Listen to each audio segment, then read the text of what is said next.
দর্শক যেমনটি বলছিলাম সোহরাওয়ার্দী উদ্যানে জামায়াতে ইসলামীর জাতীয় সমাবেশ আজ সমাবেশ স্থলে আছেন সহকর্মী সোহাগ বিশ্বাস। সেখানকার পরিস্থিতি জানতে সরাসরি আমরা যুক্ত হচ্ছি তার সঙ্গে।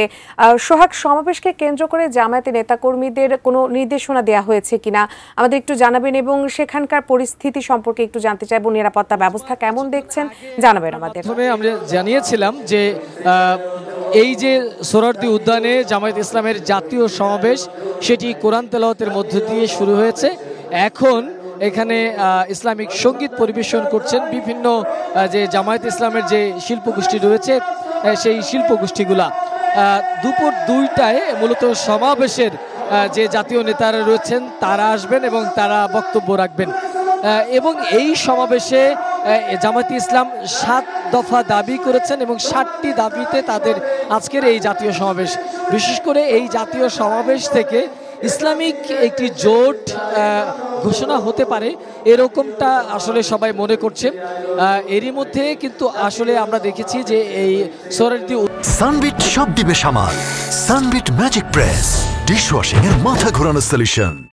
উদ্যানের জাতীয় সমাবেশে বিভিন্ন পর্যায়ে বিভিন্ন এলাকা থেকে অসংখ্য মানুষ এখানে এসেছেন এবং তারা এই সমাবেশে এসে যেটি বলছেন যে তারা জামায়াতে ইসলাম এখন পর্যন্ত সোহরাওয়ার্দী উদ্যানে 52 বছরের এই দেশ স্বাধীন হওয়ার পর থেকে আজ পর্যন্ত তারা সোহরাওয়ার্দী উদ্যানে এত বড় সমাবেশ করতে পারেনি, কিন্তু 5 তারিখের পরে 5 আগস্টের অভ্যুত্থানের পরে সেই সুযোগ তাদের হয়েছে এবং সেই সুযোগ অনুযায়ী আসলে এই সমাবেশটি তাদের কাছে বেশ গুরুত্বপূর্ণ।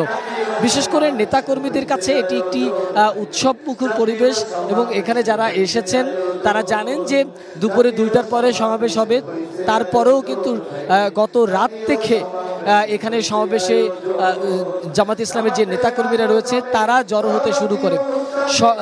রাত গড়িয়ে যখন সকাল হয়, সকালের সূর্য ওঠার আগেই কিন্তু দেখেছি যে জামায়াত ইসলামের এই জাতীয় সমাবেশের যে সোহরাওয়ার্দী উদ্যানের যে মাঠ সেটি কানায় কানায় পূর্ণ হয়ে গেছে। এরই মধ্যে সোহরাওয়ার্দী উদ্যানের আশপাশে এলাকাগুলোতেও দেখা গেছে যে জামায়াত ইসলামের নেতাকর্মীদের ভিড়, বিশেষ করে এইদিকে ঢাকা বিশ্ববিদ্যালয়, রমনা পার্ক, ইঞ্জিনিয়ার্স ইনস্টিটিউশনের এই পাশ পুরো এই দিক থেকে এবং শাহবাগ পর্যন্ত কিন্তু নেতাকর্মীরা একদমই ভরে গেছে। তো দুপুর 2টা নাগাদ আসলে এই সমাবেশ শুরু হবে।